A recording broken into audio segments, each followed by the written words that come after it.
le oki mai ka lo wa me a me uma le ele fa permise o permise ya fa ka ria uma ya ka ko it doesn't matter how old or how young you are. You know, the rapture is at any time. E ka nga o inga o ke saung yai. Fai mai fisidia o po e saung i kai mo si kanga le kalesia. Ma va ai le oki ke le roa po fia nga be le oki. Ele fa pese ma konga oki. Ai alu ka vale, alu fa le. I ke le fa pe ke alu ka vale nga mo le fa la vale mo ko ka vale le ke alu mo to ile. Ya o inga o ye hala makala ma va ai fa le o mata. Ai sia ke wa so o se lo. Ya e longa o inga o me umangai. Mai fa mai. O le ola pi se kupe. Fa me fa pena. E kasi al kai me fa ngari kupe. Ai le ko ya nga mai. Alua kwa ya alua. Ai lo me fel tupere. E ma fa yo nga mai ya ke. E ma fa yo nga fa nga alua le. O isi ka ngaka. O ma ki kiva o le fa nga se o kupe. E lo le nga poko. E fa pena le olanga.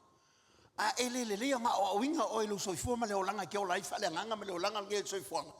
E ola mai maua. Ke leo isi ka ngaka la fia fa ngale la ko wola. Sa yele. Yese ka mama kuwa. Wa matua. Au sa fia fa ngalo ola ile. Ana sa o sa wa mai. Mai wo leva nga fia lua ile la langi ma faia so nga faile ola ngola. Au makua lo mai. Ai sa lo fai pasta. O fia fa ngalo ola mo leli. Fa mai kala fefia. O le alo ko ya nga ko sa wo ma. Ala me nga le sa o ila ke malos. O le alo me ko fa o le wo ma. Anga sa o le ke malos e ke nga. Ke nga e fa nga lo wola le ke malos. Fa nga ka ka wa so ye to toe. E ke le ka walu ke la unga. Ke le ka walu komisionale. Po fele me nga ke o nga me nga lue. So nga lo fa ka ulanga le ke o nga ile tua. O inga ke ngalua e mo le tua. O inga fa nga inga ilo soifua. Fa nga te tau lo soifua. Lo wolanga ila so ne. Ale le leo nga fa kulanga lo wolanga le keminge. E le leo al kongunga le. Ale le leo nga fa foi foi. Ale le leo nga fa kongu le keminge. E o mai fo lua fe lua lima. O le mea kasi. O le same story a. O le story a le lua fa. E ko e fai for story le lo lima ai sa ele o le nga prioritize fakulanga le amen fa ka lo ka ya mai o ngi ko sa ngai se kia amen e wa ese ya ga wa a pe le ke ka woki mai ya ngai sa wa amen a so makolai mako kai o le ka lo ke diso o le makola va valia Fai me mga oil ka mikikia wa ka mi kalabo o umio makolu kukupo makoafa ke va ye se mako kai na kai se ka fa kong makola ka fa kong fa me kala se ka mai ya mai pa wan me vai me ka le choka kwa ya choka kwa pe fa le kong le la choka kwa ngal choka kwa o fa ya ka kwa lo fa pe ka ko choka kwa ale wa kaulu le olanga nga yema kule ale wa ngaso ya ko amen ha o me ale tua nga yo waso ya ko la ale ma fayo nga fakulanga ele ma fayo nga evava ya kule ko polale me o ya kaminge e ma fayo nga ko amakalele polale mo ko e ma faya nga ko amakalele awong e fa senga o e wa kwai le hai afa pe o ngai e ke ola kulkulinga o el kelo e karaf e ma fai anko ama ka fa le ni ko ma fai anga e fa biange le ala fa mo me ka fa mo ama ka mai e karaf afa pe o le karaf le kiki le ke o kols fu ama ka mai ngai karaf le kiki amen va la pula me sol afa mai de la kiki le o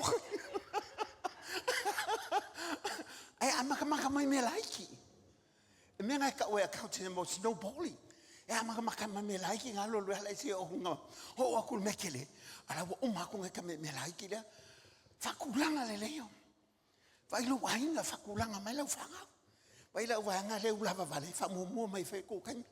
Banga le ulava vale ke le fa ko le ki kia. E fa ku langa le. Faila kan mi mala fanga. Ai fa yo ki ko ko le kalesia. Ai fa pelanga ngo e kaule sa le loko e kaule sa le loko amen. Ama kan fa ku langa fale. Le ke le yo ki mai ai pa me fa ku langa fale le ya le la fa mo le amen. Ai fa pele ke le fa maungi mel ka o kalma la foi pes ka fa ku langa fale le mai. It's never too late. Amen. Alko kele o kanga kasi apa ke mangai sole pe ola seki me uma amen. Ale le fa maungi. Afa pikile o fa maungi la fo e me la fulu me la ka ulanga le ko. Ama ka fa kulanga fa le sa o mena ke makiva ma fa penga umi. Ai se langa le fa kulanga le me ya it's never too late to learn. Ya o winga o me ya. Fa le lo makua o ke ka kupe a. O avia ka se fo ai. Por mele ka ke o eso ai o fulu. Amen. Manko fo le ngo kala ku o fi au le ngo rakul ka le la unga mai ka. Fa mai kala fa au le. Ia isi kangaka. Ole a ai me ai nga oi.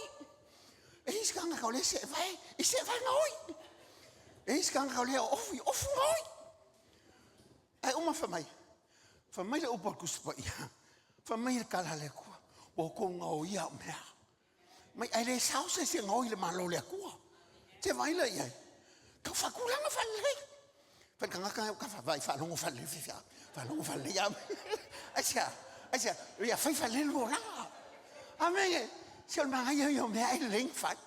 Fa kulanga, fa pelo fa maungi lo makova. Ele ko wa se menga. Le asau ia ke o menga. Se vai le uminga fa pengel ka ko nga lo nga lo se vai fo ka bo le fo vai le fo. Ale la fo ko lo nga o menga o ya me ya.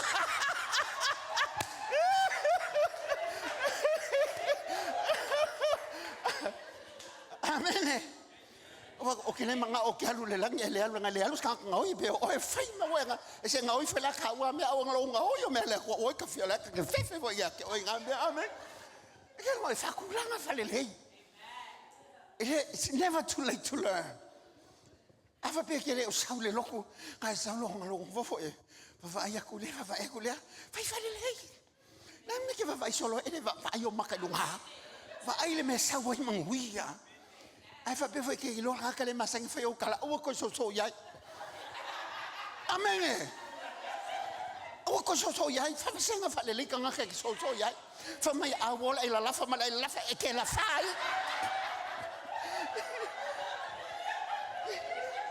fa kulanga la wanga la fa mala la fa kulanga fa le fa kulanga lo langa fa ai fa le me ke a so ya mai lang a nga oi malenga oi nga oi ko fo ai lo fa kulanga asia se lo ko umilo wola we're living on borrowed times ele umilo langa nge fa fikayo le la fix se fo whether ile se lo kiki se le manga la so lulu lenging fa ye lo mo le mo feula ai va ka nga ngo feula ole seki ole fika nga ka tore sa un molongo suki ke vai pisi kama fai poi por sa vali me le afia fa fe au mai ke ngeki ko lua ai saul MC ladies and gentlemen so le va pe pio le mingol kama pila mingol kama le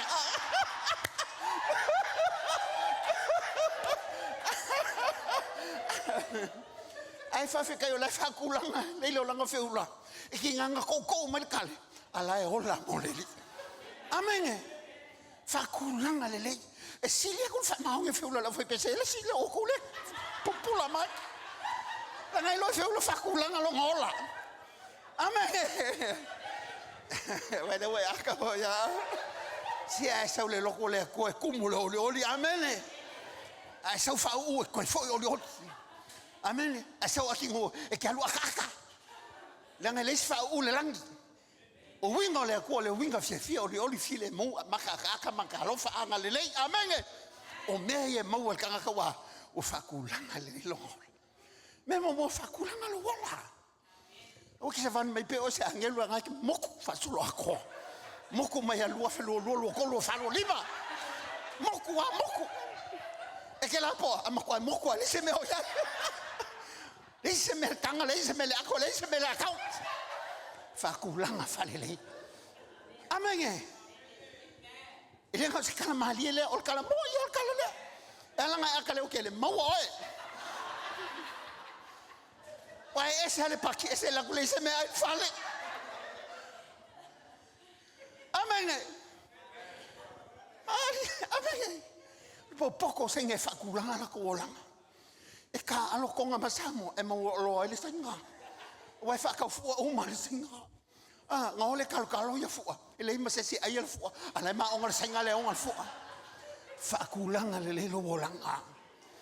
Ba ia so ia kokoe. Ia sigi ako waso ia kokoe lo waso ia wahal. Aso mai mau ia wahal. Au koe vava ai ai. Vava ai le tua. Whaakulanga le leo waso ia kokoe amele. Afa peo leke mai. Mai bea. A sau pe lele. Amene. Awal mai ngofo umi aisa ke o mai kwai ale le alo mai e kisau me le mamalu le tua o lo ye fai va venga le ko man fa malolonga le tua o lo ye le ala via yo le tua ya oi fa kulanga le yo waso ya silia ko waso ye koe i lo waso ya i o mai le luenga ele mo le mau ye el tina ma ke o mai lo e fai lo di mas fu o fai ako waso mai mau waso ia waso ngo fia poko waso yang fai lo mafa man ko fa ya ko nga fai lo fa le mo e va ku ngi sila mo nga fo le mo ku ka ya o fa ka le me va le fa lo o ko se ke le lo fo fai lo vi fai ma lo pai a fai ma lo ko nga ka pisi ma lo ko nga fa le se me ke le fa ya lo mafa e mau ku o ki so ngi nga luenga le ku nga sawale o falefa kuku mo ma si o fa penge mo o fa ku fo mai mango la me o fa pe mo fa mai o le menga ku pu mo bo shock mo kuku ale mo para si aoki ku le si mo para si ape kuku ale si po ke ya fa pe ke va pe o so mai mau wa so ia o fa pe ang sika ia kala vili amo kai fa mai ma ke full time ngalwen fimsi lo ma ko ka wang hawa mai sawia ka full time ngalwen ale ko ele kai la ke le kiki e vai lo se fulu ka usanga mai mau ke lo me ngofie lo ma fa ele leng fa kulanga lo olanga vai lo fanga la va se kai o ma lo fanga fa kulanga me ia vai lo ainga fa kulanga isa ike we maliu mai ele iainga o me o ku o ngalo fanga fai la wili o amenga ya ke oi afa pe ke le lo afa pe ngalo wili ka balenga ya wili le menga lo fanga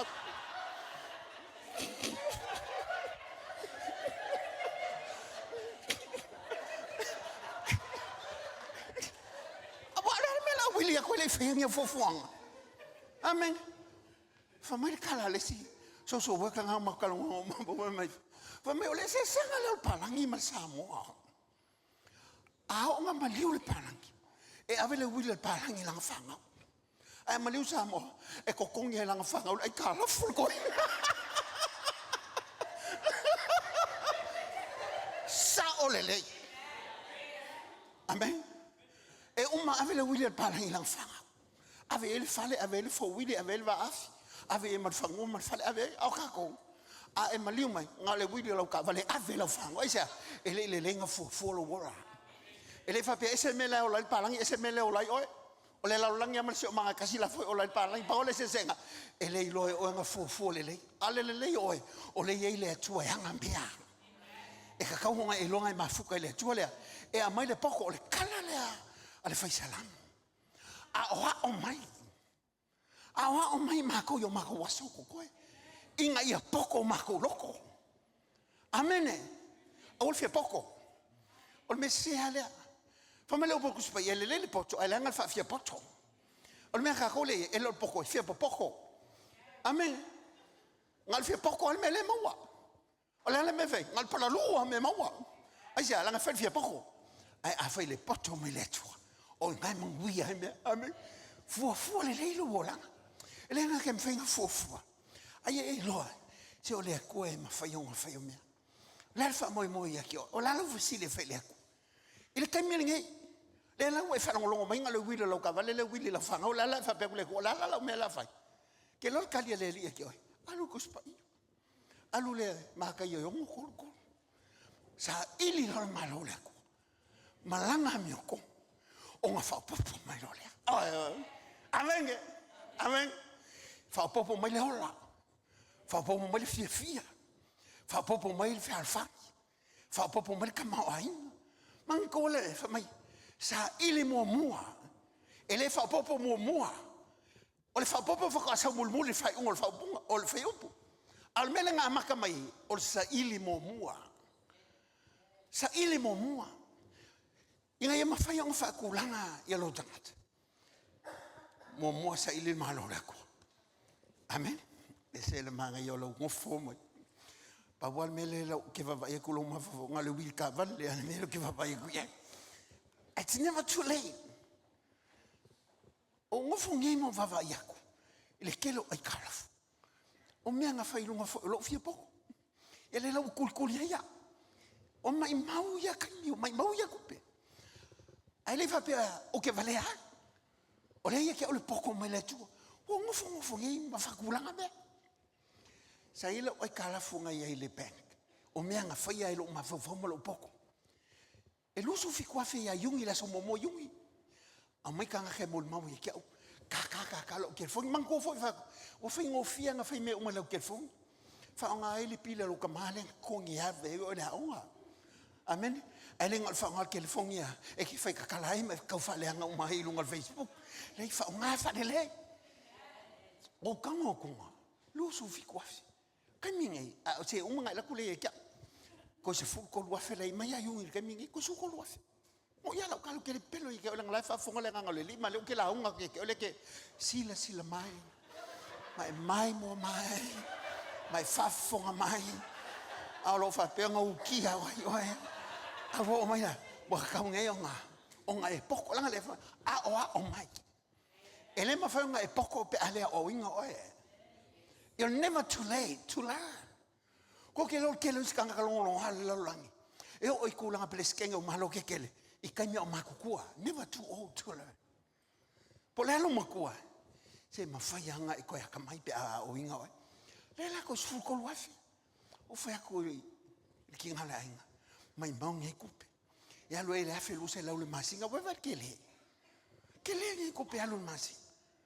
Anga mengi ko pe ave anga le kalisia fa ye ni mangaluanga se ya mako ko fa ye ki ko inga maleo ko i fon kakalo i kaya e uma fa la ko ki ko fangi la ko pasisi ya la ko fa le o le haluanga il ko ngi o mele ave ka nga fu le au kalango e me o la popola pe o le so wi kara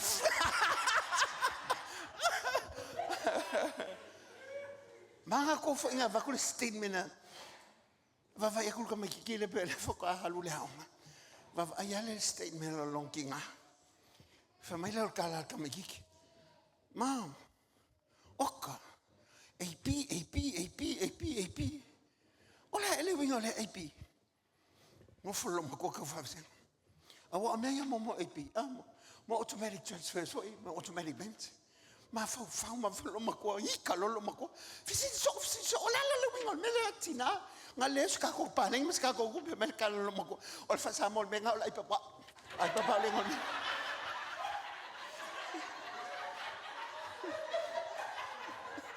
la ka sa o ke le pelo ya ke awa foi fa ele poco il fa ngome o me nga ma wa e mo le ka ka pe ale fo fu le amen ale ipi al me o yele ola amen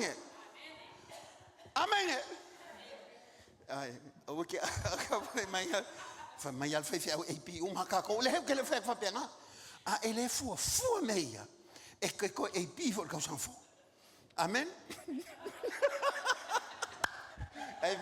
amen ko no fo le ipi lo ma fa uma mai ke me le wili so ma le ipi aisa o mea uma ia leu ia langa leka ko ke feola o ke lo kala ngos kanga ka oki o lo kanga ka ola manga pula mai kanga ka le ole nga ia upuia Aisa, a o mai mākou. Ia mākou lo ngā hola. E mākou lo ngā poko mai tū loto. Aisa, o uki o mākou wasi. Amen. Uki. E lau koe omi. Po lea fo ilo malosi. E ke le loa kai miho o mai ei. Afe mai mai o kingo ia ki oi. Ai whawhikai o lei ei le kali ia le kua. O loo soifua le atua hanga wha malolonga. O loo soifua le ngake a mai wha malolonga ia o yova i vae. O le atua ngake a mai ang. Au kakalangoi ka ngaka fo ia ngai a uofi. Au makakangoi ko wiki. Mai le anga le mai e whainga ka. E pipeo kingo. E kafe lo wisu fula ho maka mau vai. Whapea o kwa kele ia me fula. Mai e whapea ngā winga mai. Ai wha mai. Ka kele koe fia ho o le ko wiki. Ai a o ko wako ele e ma se o ma kong ko wiki. E mo ilau kala. Mai i mo ilau kala. Ele yoki se. Ele fio kinga ngaka. Ai sea. Kali kongu i mei a mai a le koa ia kia oe. O lo soi fua le hanga wha malolonga. Ie e kau kingo mai whatua tua le koa. Because faith is the trading commodities. O ie ki whawhisuia e malelangi. O le whakoko ke mai e meo le se o manga le langi. E mai le lau langi ngei. E le ngang folfola me le langi. Whina ngalo le atua ia mau e langa whangau. Langa opo le talo le. Ia whaia lo whina ngalo. I le lau langi. E peo nga whaia. Lan me lai le langi. I le ngi mai. Le ngi i karafu. Le se whalolo. Le se makiwa. Le se kanka e mai. Po se kanka e lainga. Ngau kanka e manguia. Asia. O lo o iei le se o manga o iei le atua. Yanga me uma. Amene. Le atua le lei le akua. Yanga mea. Whakulanga le lei lo tangata.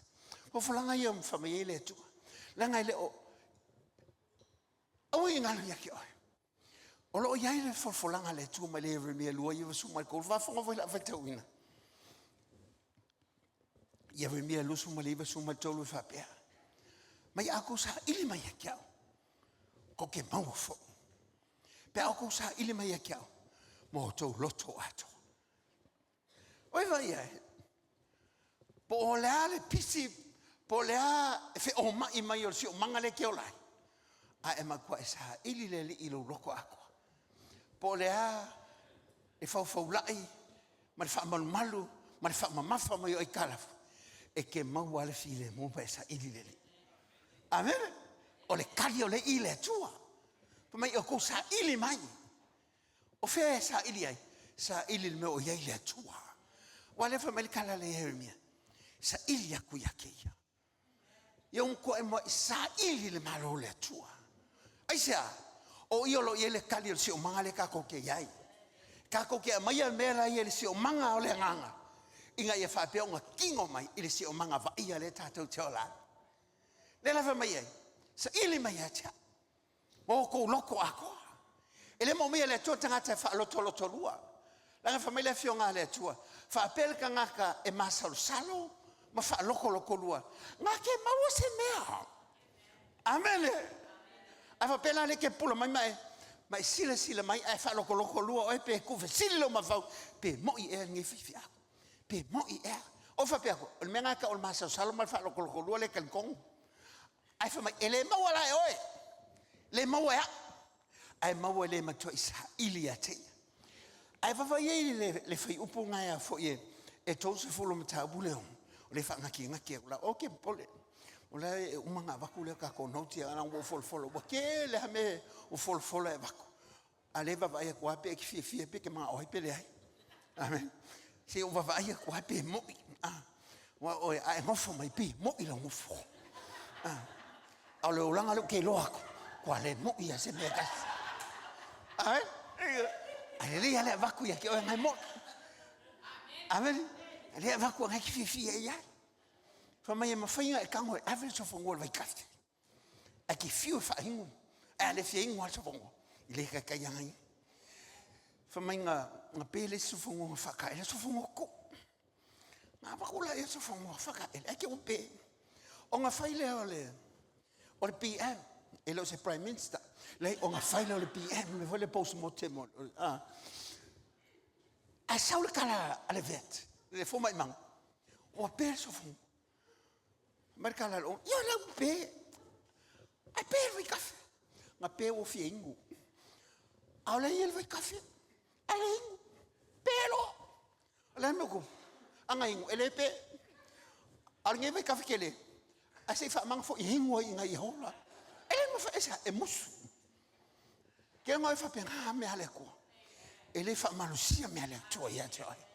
Ai ele fi hingo ha. E mangu ya ka la fi. Nang opu la le esu. Fa mai ai se fi ai ma fi. Se va ngale me le o le fia. Ka o yo me le o le fia. La ngai ma fi fi le fia wa ale le fia ke le hingo wa ke le fia. Amen. Amen. Ah, esa. E ka kawanga e fia.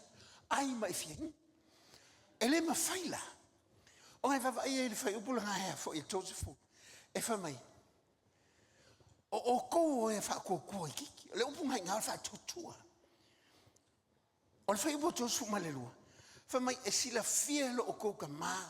Me uma. Al fa upu lo Joseph ma tolu ngai fa mai elo.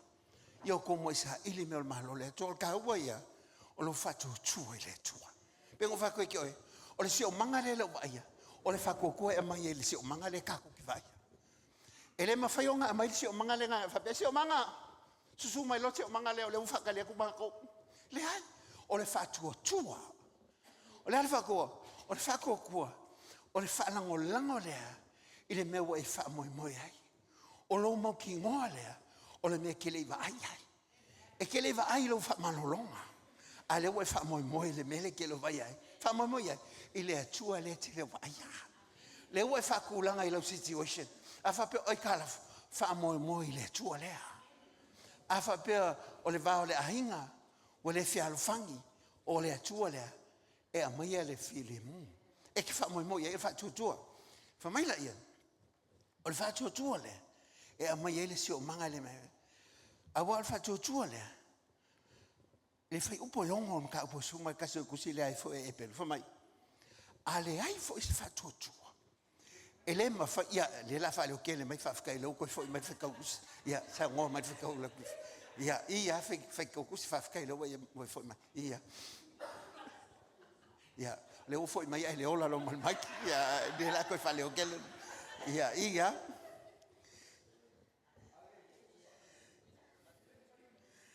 Io le fa tu le fa la ngona mai ta ua ale la fa ka ua la fa be ale fo se fa tu ele ma fa ona fia mai o ia a wa ta tau le watu ile tua ona tali tonu o lo soifua o ia amen o ia foi na te matua na te tau ia mai e matua isa ilia te amen ia le la ko foi me ka fa ka ko ia ko fa ka fa mangingo mai ia Ale foi se fa tu. Angaia. Ele mo foi no fia mai o ia. A wa te tau I le watu le tu. Ona te tomo lo so fu o ia. O ia foi na te tau ia mai o e matua sa ili ate. Vai le mongia lo pole tua. Ele ke ngofo e manguia. E te tau ona e sa ili. La le winga sa ili. O sa ili o le tuli loa lea. Po le muli ta.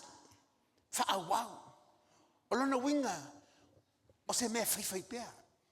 Ele sa ili longe, umangai. Ko sa ili fa kaya. Ko sa ili kala kaya. Afa pele kali mai lua fe mai lua. Le wa lusu ka sanga lua fe lusu lua le ke lusu mal ko le le we lusu. Ye loa. Fai pea. Sa ili pea. Se ya e oki. Ona ki sa ili ai le tua. Asia fai kau mai o mako aso ngai a poko o mako loko. Awange fa maria ngo fie oe. Awange fa longo kala. Fa ai le fionga le tua. Au foi ki fa longo fi la unha makaukia. Le ai le makaukia. O le mongi le upo le tua e ola e tata. Ia iloa fai kau o waso. Fa kulanga o waso.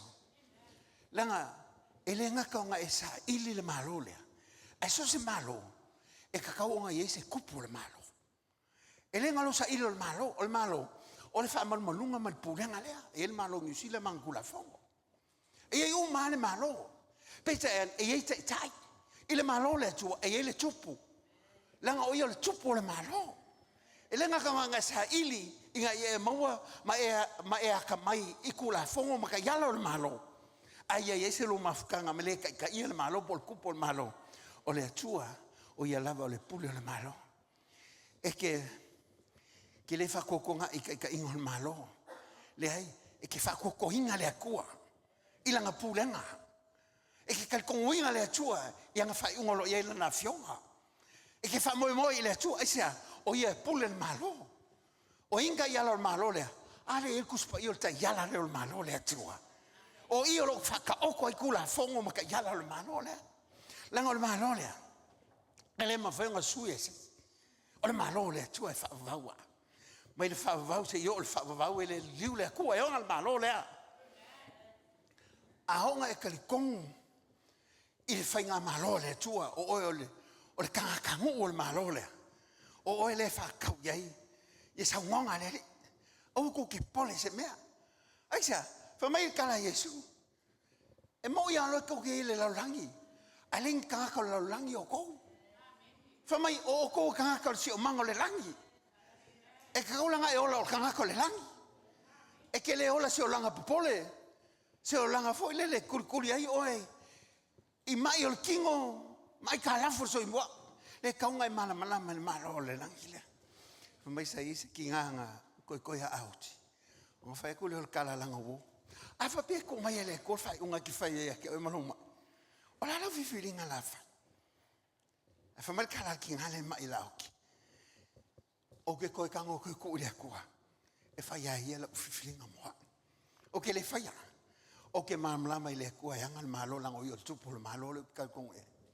Ngō mga kua lea. Inga ua makua e kina inga ia Apostle William. Sa wile li poki al whalmai. Whapea mai kala whalmai. O le ngase lea. E le koe fo i se le. Mangkua a kou sirisila iai. O le makua ki ngā inga o le apasko. A o le keimbe kia se koe. E aka mai ai ake o. E ke fo i mai a. O le aka mai a. Tu sa pe matu te o atu fatu a fo i a kou whalmai. Mako ke wako le tonu. Atar. E fo i mai a le atar.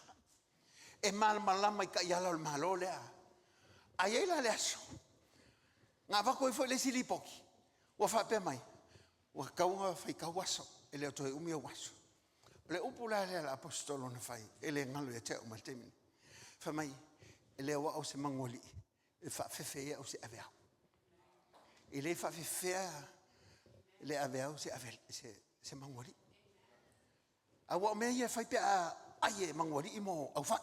Ngā mai leo le aveau. Ko ulunga le au whai. Sao le mangoli. Whamai. E le whawhewhenga o le mai lea. O ke le whewhe le mai lea. Aisa, o ke mana malama i lea kua e anga le mahalo leo ke au aunga ia. E le i fo i alantala lea. E maliua. E le i suia longa loko i whainga mahalo lea tua le ngā aunga mangalue ai. E le i li liu longa whatuatua. O le tali alea lea tua. O le anga kalia ia. Aisa, e mana malama le si o manga le mahalo lea. Ai mana malama mea lea tua. E ke le whaikio inga lea tua le si o manga le ke iai. A ngā lota le tonua. E iai le ao e le waia. E ngā lue mai a te oe. E iai le aso e kulai mai ai. Le kalia le atua. O le talia le atua leo le ioe. I temi uma. E iai fo le kalia le kua le ai. O le ioe le atua o le alofa i a te oe. Aisea. Langa longa. O le alofa le atua. O le ioe le atua longa alofa le ia ke oe. Inga e whakaungu oe i longa fingalu ia ke oe. O le leaia le atua. E pui pui ai oe. E langa le ai le atua. E pui pui oe. Langa ele o saolo loko ele o kalikongu lo mafafau. I le akua nga kei lo akua kaya. E ese le yo le atua. A le ai la le atua. O ngai whapea kule le atua. Langa oe le atua. Langa ke le kalimai. O le kalafo ele ai opunga whai. Whamai o ngei popo ngā. Wala wako e ke le tali mai. O wheo iai. I've been looking for you. I was waiting for an answer. Lord, where are you? Ko ke la kala le tuanga whaia yopu. O whenga iai a o whapeongo o whaia le langi. O whenga o iai a o whapeongo o whawhuka inga i aliki kai o le vasa. Where were you when I created everything? Joe, where were you? I created everything. Where were you? I'm telling you, don't ever question God when it comes to that time of your life. Don't ever question him. He knows your future. He forgives your past. And he understands our life. His love for us will never change. But he wants you to change. Why? Because olonga lofa lea inga ia e ola I se o langa ma se o manga I ke le polonga ai. Mai e sunga o songa I ko mau le ola. Maua tili ai lava. Awana I ngalo ia te o tau. Awana I whawhiwhinga o le se o manga o me olo iai le lau langingai. Inga ua pa ufa alua le. When we were about to land about 3-4 years ago in Kia. Au mako la lana va lele ai pa ufa fo se va le vo mako pa ua. Ua ko vale. O fai kula o kalo le tu. La va el mako wala. Ai puli ha. Ko palasi no lua o mako va ia ku lunga o fale. Ala kalwa le tu. O ia o mia mako wala. O fo ila ve ia mako. E u ila vanga fa le kongule lana va lele. Enga maluki ai mako. Ke le fisilingia oe. I le akua pe whape mai. A mea ua leanga mea uma o le akua. Le ai. A oa o mai mako. E kusa mo mako wasu I kokoe. Inga ia poko o matau loto. Inga ia manguia aso ia. I lo whamongo ia so I kokoe lo so I fuma. Lua. Sa ili la mea tonu o le tu. Ka hua I o mea ia. Mea momua. Sa ili malo le tu. Longo lua. Sa ili la mea kongo le tu. E lenga malo le tu. E iei la mea tonu le tua, e kaunga e wawa iai. Le pule le tua lo wha malulunga ia te oe. O le mea kongo le kua, o lo I kongo ia te oe. E le ngal kai oe le tua inga I manuia, e kaunga lia e mai, I lo tangata, le mea tonu le tua. O langa pulenga le ke iei kongo le malonga si o manga. O le mea kongo le tua, o le kongo ia ke oe. E kaunga lia e mai. E kaunga lia li mai, e le se o manga lea. O winga whaali o tangata e whailo mai, le mala si anga, ma le mea o lo whapea, o ngā pū lea longi kangaka. O le mea lea ki whaalonga kui kangaka makalango mai mai vai e tangata. O le mea ngai lai alia e mali tangata le ton. A whaavai vai ala kangaka. O le malo si akul whaavai vai ngai lo kangaka le kukongo. O le mea kongo le kua, e whailo mai lo kangaka le whafo. O langa pūlenga le ua I kokongo e wha malu mapule. Malawe inga oe le mek whalua iai. Alanga meo tonu. O le ito tonu ia te oe. A walefa mea mui e fia aima fia ingu le meo tonu. A wai mao ona I lato. E kakaonga e ngau le meo tonu le le tua. Langa o lo ngau I le tua malanga meo kong. O nga whai ai inga ua whaola inga ia Paulo. When Paul was converted, this is the only ultimate call that he had to live a righteous life. Inga ia kongu longa loko malanga mio le atu. Ma le momonga le Paulo nga whapei fwoi Filipi le tolu fwoi ipoiva. Ia mogo fo ia ua ia te ia. Ele ia te au sa ua mio tonu nai le tula fono. Ai peitai. Na o lea o lo I le whatua tua ia ke viso. O lea mio tonu lea. Mai lea tua I le whatua tua. O lea mea kongo mai le atua. Awa a le iai lea mea tonu lea le atua. E le mawhai o nga e a mio e pei o ia. O winga I o le atua e kaunga I kongo ia I tatou. This is the character of God. E kaunga whailo atu. E le iai se whi ai ngai I winga o le atua. E le iai se whakauka wā. E le iai se whauolunga pas whamaolunga. E le iai se whasingo lima por whikusia. Le ai. E le I kongo lea mea tonu o le atua. Whamai Paulo, o lea mea kongo lea e mai le atua e hala le whatuatua. O lo whatuatua I le atua e anga e mai e winga I o le atua mai te tonu ia te ai. Langa o le malo le atua le wailunga ia te ai. A lea mea tonu o le atua o lo I kongo ia ke ai. A whailoa mai la winga o le atua o le malo ngā o le akua malanga mea kongo le ua vai e tangata. Langa e kaunga I lo e tangata lea mea tonu lea. E manga kua lele mea ngei. E leo iesa ua mea tonu. Wa e ola mai e moa mea o ngā lea mea tonu mai le atua. Whalongo fo I lua tu se koronito e lima lusu makasi. One of my favorite scripture. Whalongo fo I lai. Awa o lena le iloa le ansa. Na whai au ia le atua mana sala, mo I tātou. Ina I ave I tātou mami o tonu o le atua, I a te ia. Koe whawhongkasi ia. Awa o le na le iloa le anga sala. Na whai au ia le atua mana sala, mo I tātou. Ina I ave I tātou mami o tonu o le atua, I a te ia. Ngā whai o ia māsala. He knew no sin. He knew nothing about sin. Sin never entered him. Awal ko konyo lang sala. Ole oki. Ele ka kawanga hoki le ri o Yesu Kristus. Aisa, ele iaisa nga sala ia te. Fama ia se upo sa longa fonga, ele ia nga sala o ia. He was a sinless man. There is no righteous of death upon his life. Because we only have the penalty, or we're justified to die when we are unrighteous. Ai whamai, ngā whai o ia, he was made. He was made. He wasn't sin. He was made. He was made to be sinful. Why? Inga ia justify ia ile oki. E ko kong ia ilanga sala. Whamai, mai o lenga le iloa le sala. Wa whai o ia, e le atua, ma ngā sala. Inga ia vei ka kou mai mea kongo le atua. E le isa wa mea kongo. E le isa wa mea kongo. Whamai le kusia isa ia, o le mea kongo le kangaka, e pe o le pispisi o le i alma. Awa vaile ko le wa mea kongo, e le kai, o ngā o aku le stene kau o ngā testify ai oe. Ai o ngā Yesu Keriso. E ki nganga le kongula wa mio. E ki alua kulo e ala ia Keriso Yesu. Whamai lo kama. Wa sa au malelei o yoruma. Aisa, la ngā o le amio kongula iai. O le amio kongo Yesu le wa ikalia mai kal kongo mai whatuatua iai. Amene. Awa o le ngā le iloa le sala.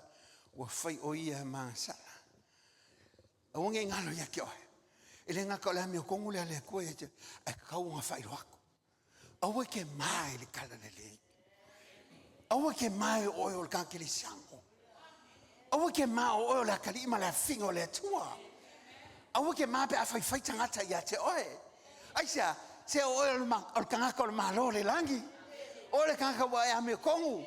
O lo e sa ili a ke ia ilonga malo. O le wa sa ili wa e mau le malo le atua. Amele. Kai aka konga ko mau le ame tonu le fa fong le Roma mo so sumasi. I'm coming to an end now. Awa o te le mai le tala le ia Keriso. Awa o le mana lava leo le atua e o lai ila to umo e whaatua tu. E mo le iu teia. A toa mal eleni.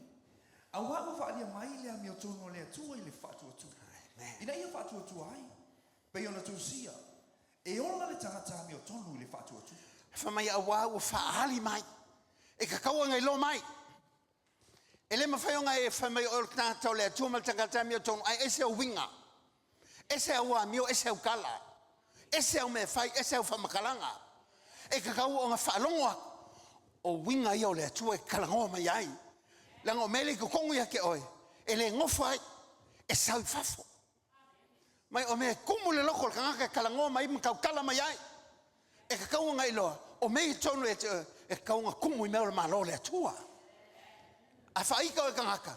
E sa wanga le file mu. Amen. A le fifia kangaka ki oe. Ngā lo smai o la. Wala ngai le se wha uu le malo le atua. A whai o kala. O koe kali ai. Ngā lo whai koa. God bless you. God's face shine upon you.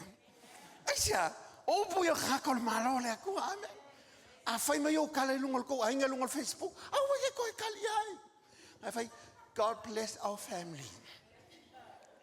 God bless you, my sister. God bless you, my brother. Aisa, se o kala i o kaka. A le o whai mai o e whai la watu la. E whio lolo le sau le waku le la luaka. A whakele le lua le sau le whakele longo le lako le la lako. Ai lau I mea o le malo, o mea o le malo vale. Amen e, o mea o le whamisa misa isa.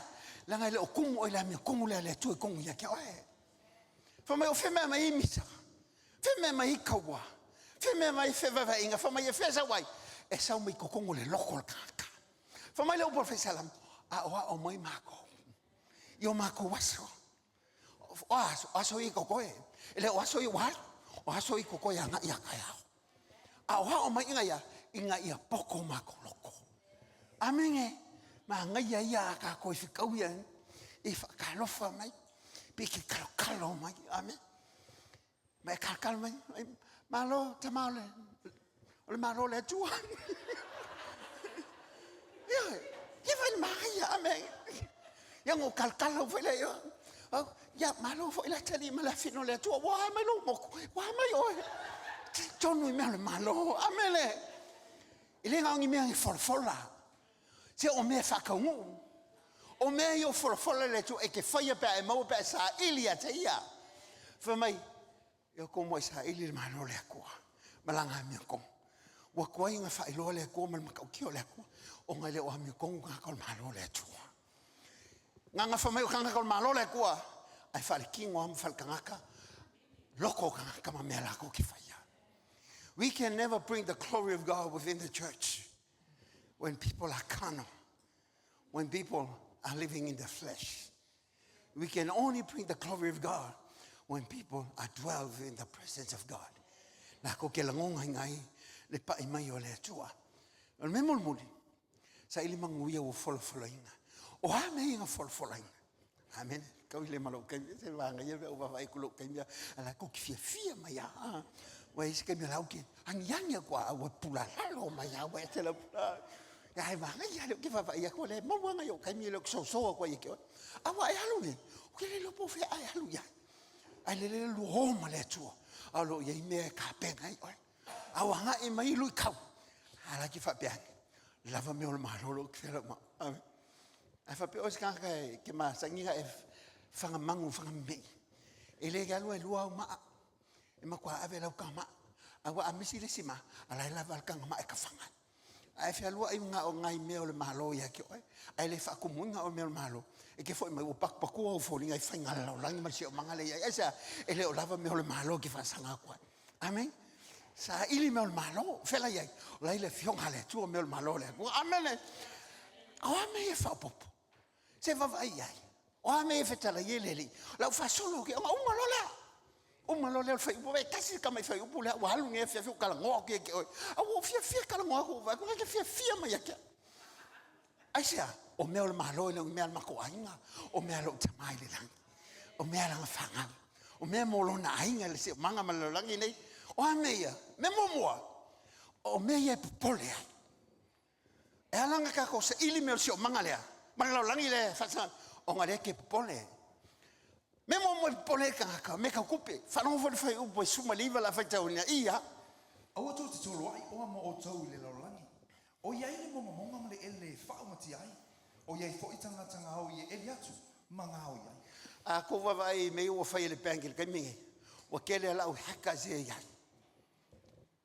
ko kele la o haka ze ia kele la o ngau ele nga ka fa me ngoi ai ai fa me o ko ke fa mo me ia se fa mo me o le langi ele nga ka me pole o me ai o le sika ka e ala nga le loko le fia ai la ka penga la me ai yo pe mo mangava e mo le me ai ma fa o mo me o malo le ko fa mo malo le tu ele nga me ingo le o ma fi la nga pa ya amele me o malo le langi fa lo fa o bolusu ma lima fa tau ia o le mele o te whai atua ia te o tau. Awa ne o tau pole I o tau bola. I mea tau te ai ma mea tau te inu ai. Po o tau tino, I mea tau te ofu ai. Ele siri ele ola I le mea ai. Ma le tino I le ofu. Ai rei. Me ia pa pole ka ngaka o mea ai. Afa mai, ele siri ea. Ia o koa ngai le kingo ma le ofu le. Ma ele siri mea. Ele si me pole. Pa pole le ola ma le malos. Fai upolusu ma fitu. Ia. O ai aso o tau na te mawhai ai lona popole. O na whasilina lona umi sianga e tas. Mai, leola lea. Popole a. E alang kolengi pe a moku. Alu le skanga ka alu le kupe alu e kolengi. O ngai a. Se manga o lava ngai eva. Mo wol soi fu malola malolo inga. E popole ke ua mai. Ai kolengi leva mai ol popole le malosi maleola. Ele nga kelinga. Se popole skaili. O skaili, o le skangaka ale fkawili. Le se vai mar kau kalinga le loko. Ale fkawili kau lima mar le valongu ko le loko le. Ale fkawili tau mar se keke le loko le. E kangu fkawili tau mar se keke mar se vai. Amen. Aki lang oi. Fai foi la me popole ele lo langi bal kangaka. Fa lang foi fai bolusu mar val. Ia. Sia po le me tu te popole ai of. Ia. Ia tu ma po pau lau tau talo le vao. Pe fa pe feo na tupu. La tau te le ngā lului. La tau te le milofo. Ai va ye me fa mai le kua. Le me ko ke pole ko skyway. E uma. O kako ngā vai ko sui te lunga le ulu sau TV. Sui malu. Ava ko filikasi e fa po au ka fa sele fa po au ka. Popole sky di ke wole kalia. Ki ngala bang kali pe aula. E alu fo i maula se ya. Se ya lu sky man si manga lo lan ke wole kalia o ye kang kamaki fa long me ko kamaki. Ul malo vale. Ye ilonga ola fa lele. Aisia, ile le sky di al fa kumul ma fa. Wa o malo sky di ha ala me ai ka pe ale le ma fo lo la. Amele, le si me le popole le sky di ga mala ko fes. Le nga kinga. Se o le finga ngalo le ko ngeme uma la le finga ngalo le ko fa po tosu malua ia Awa o me o mai o sa ilia no esi. Awa o sila fie lo o tu ma o le lang. Ya o mai me uma ya te o. mai au ha ele le anga e anga ele fa momoinga fa momo me o malo le tu le la fa mai lo fa punga e ko su mal ko fa kau yai fa o tu mo sa ili le malo le tu ma na mi to. Ona fa o poina tu ai lea. O ia me uma ya te o. Fa o popo. O mea sailia, le o mea lo langi, mea o malo le kua. E ke fio sa ili se me mo se file mo se falolo, ke le mo se falolo. Ke fio so se pusa oli se falolo, le ai. Le se me ke maua. Ke fio so se file mo se falolo, ele maua, ele fa e kupe fa ka unga file mo lo loto. E ke maua le malo le langi. Ai sa ili ke maua. Lango folfola le tu ke maua. Ngai o nga ka ua ia. Ele o mea ke mo mia ke mga umia. You don't need everything you want. Kako fakau le me. Ke mo mia. Ngalo ma wa fakau. E ki ngala ba la ile ma me kasi e ko fakau fu malesi mam roll on malesi pasi. Ale kasi ale me o ma ile roll on man me fa pasi ngale o ma ia me. Ale me alen ko fa kau disi me ale wala ba me kasi ko fa kau disi brand o lesi brand asia kile mo mia o lo manga o le ale fa la me amen se fa pisingi singa na fa mama ko pese mako fatama kile mako mo ya o ngale ki va e ko isi o fa pisingi kai ko kai fa ka val e kasi alang su pablo mo fe ye mo ke li fia ko ele fa ko ele su isi se o ka val vai a sua langa suparule mai ole hale nga e kasi al ka vale mvenga e avea amen ai fa ngolo mai lu ko ka fa ka lu ska fa nga fa le ku pe amen fa isa se ti passe fe wili la fa nga wa le wili ole ska vale me amen ska me ki am a fa pela ko fa ka me ko fa ka me ki ma le wili ka vale le wili fa ka wese esa e kasi al ka vale ke avea amen ele ave ole si ave mai le si di male si ave kasi al ave ke avea mai yemia ke le mo mia que le mga umia. Lang kako, or que le meu kako mo mia. Que le mga umia. Es el mo mia, es el mga umia. Ele nga kanga, ete le mga umia meu ete mo mia. There are things that you don't want, everything that you need. O mea umala ba ke mo mia. Que le mga uia. Ngale mai au isi me ke le mga oi. Au mea ngala nga mai fa pe o ke mo mia. Amen. O si kapoki. Ele nga ese sai mingi le al meki ese sai mingi le ese sai mingi Korea ese sai mingi Singa ese sai mingi Taiwan al sai mingi ya amen al sai mingi ya e ke le mo mia alo manga ole nga ia so ke le lo nga mai la ia wele ai aku le sai mingi le manga o nga fawa le mai ma o nga ilo le mo le sai mingi le awele ai sa langa foi langa le ke le mo mia anga langa mai o ngolo manga o lo manga e langa ke le e a mai le tu me ya ki o ki mo mia nga le ku e va ku e ki ai se me ke kanga ku le ku ki le mo e le va ku le ku ya ki Olisi me ka wole fa uai. God always give you what you need. Inga wa fa ma vaile kasi misonga le la alu le fio. O mai ka ko fa pes. Ka fa si o fa pes. O mai po fio ko ya le o ma ko o mai lola. Dile ya a veces pa ki le fa pes. E esse fa ma ho ngi o fa pes. Famahongi o sa ele famahongi kai me fai practice. O me o le malo ye man famahongi amen. O me nga lau lunga ile sfanga o feula. O le kanga kai famahongi. Famai o kai lua kala ele se lua kala e misia feula. Ko kele iso la fai pese. E kai pese ko ele kai lua kala au feula. Famahongi ai me amen. Ma ka me o malo o famahongi. Awangi ngalo e ke o malo le tu ele me ai me. Ale o le nganga pa ia o le mesili le amen mai nga walu misio ngalele un kalo ngale singa ngo mo fi pisingis kulang ke kusi fa mai vai o ela wo ai se ke mo mia ise mea kakala ke kusi le ai ya se ke mi wele lo po la me la fai kakala ke kusi le fa ma vai alu le o le malanga fa mission nga lusu ka usanga ko foi mai ko filo malanga wole nga kango le ko fa fo ye ke kus fa pelang kala o la ko kusi le nga mai ke o ke le kala o ke le fa mai lo kala langa wole fa business ala me nga le kala ai fa mai lang kala kalungo o ye le nga luanga le ko o ke le mo mia mo manga mia se mea nga lava makokoe me o le malo le atua